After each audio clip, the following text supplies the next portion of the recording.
already know the short form of the verb BITI, to be. It's time to learn the long form.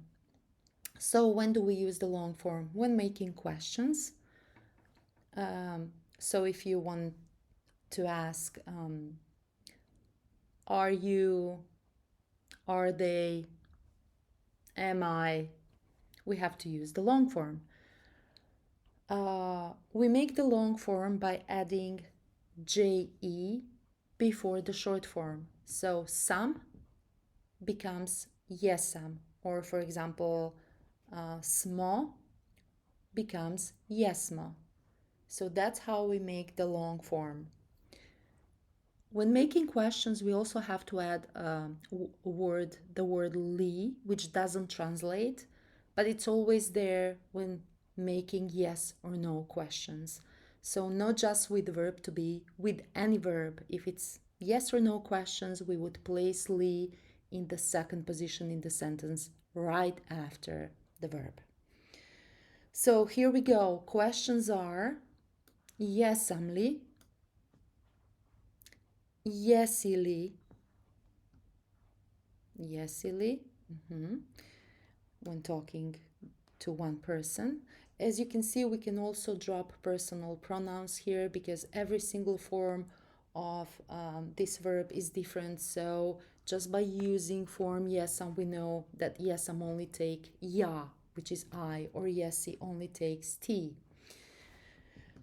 Then we have one exception here, which is making questions for he, she, or it.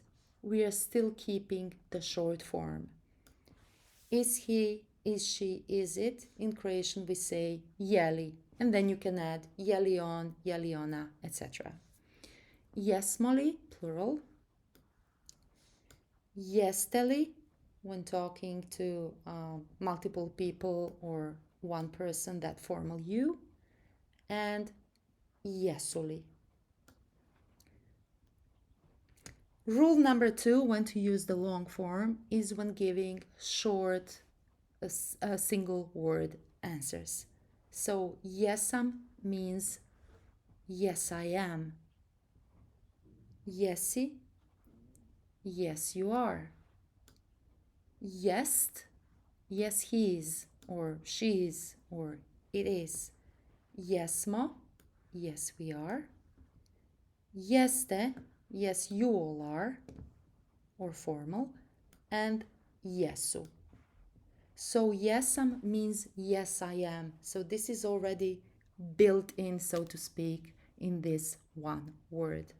For example, jeste li vi Englezi? Are you all English?